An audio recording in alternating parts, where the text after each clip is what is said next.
I mean, I'm just curious as to hear your thoughts about this, and specifically to the notion of anti-PC, because as we go through this historically, it seems to me there is this sort of dynamic of 2 steps forward, 1 step back. It may be 2 steps forward, 1 3/4 steps back, or whatever it is. Yes, But yes. there is some measure of progress.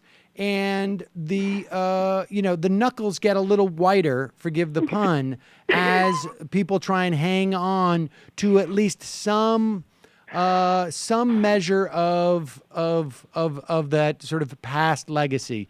I'm just curious as your thoughts on that.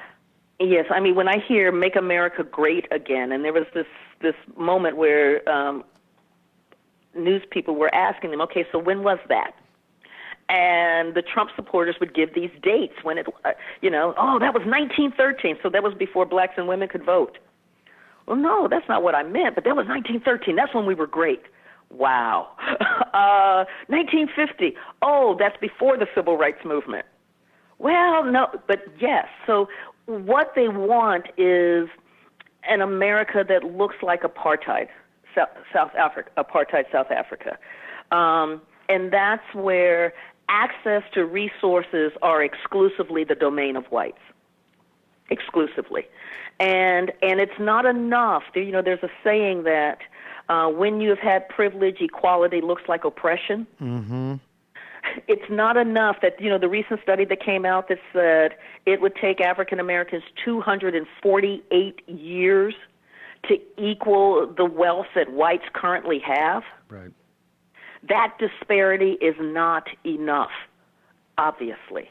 When Obama was elected, the birtherism mess really began to expose the ways that particularly the Republicans, have been trawling in the ground of racial resentment, starting with the Southern strategy under Richard Nixon, where as Lee Atwater, who was Reagan's strategist, said, you can't use the N-word anymore.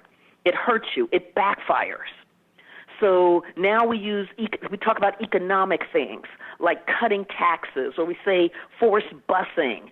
But all of these things that we're talking about, the whole point is that blacks get hurt worse than whites. And it's in that framing that I also think we're seeing a lot of the resentment. So when you look at Reagan's policies, for instance, blacks got creamed. In fact, so many of the statistical markers went back to the 1960s, some back to the 1950s by the time Reagan's policies were done. But whites got hurt too, but whites then become almost the beard, the collateral damage, to say, see, our policies aren't racist. Whites are getting hurt. Whites are unemployed. Whites' wages are flatlining. So these aren't racist policies.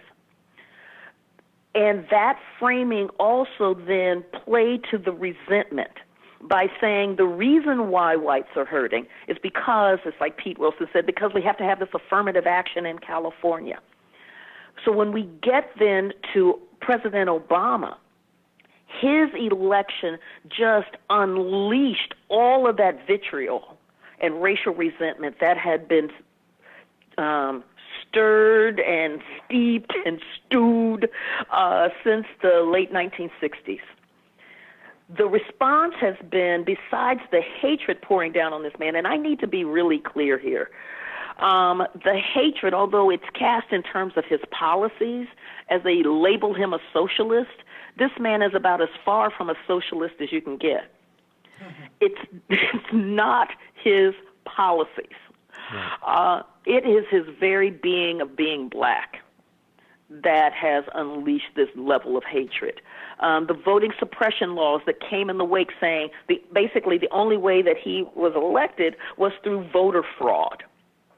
And if that sounds like what Donald Trump is saying right now, there's a reason why. And with that so-called voter fraud, which is not documented. Right. We have 31 instances of voter fraud over the past, billions of votes, literally. Right. And, right. I mean, it is fascinating to look at the change in the electorate in 2008 and what it represents and what Barack Obama was able to do in terms of changing the Democratic coalition, and then how immediate the response is to begin to attack the foundations of that new coalition. You have the gutting of the Voting Rights Act. You have then, literally days later, the changes in North Carolina and other states that had been under the pre-clearance provisions of the Voting Rights Act to immediately impose changes in their voting laws that just coincidentally disenfranchised a lot of African Americans. I mean, this is, when looked through that lens, I mean, and this is, I think, the thing that I feel like I've come to understand over the past several years. This is a continuum. It is really part of a whole, and in some ways, that's a reason for optimism, because it moves from a solid to a liquid to a gas in some ways. And I'm convinced, like, the anti-PC movement is the gas on some level.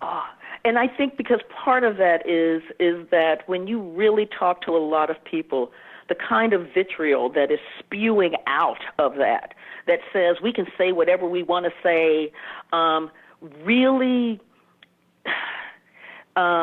discombobulates people. They're just like, no, that there's a level of civility that we must have in an operating society. Hello, you. I'm Sam Seder. Looking for smart progressive talk that is occasionally amusing? Well, subscribe to our YouTube feed. Subscribe to our podcast. Like us on Facebook. And just generally enjoy us.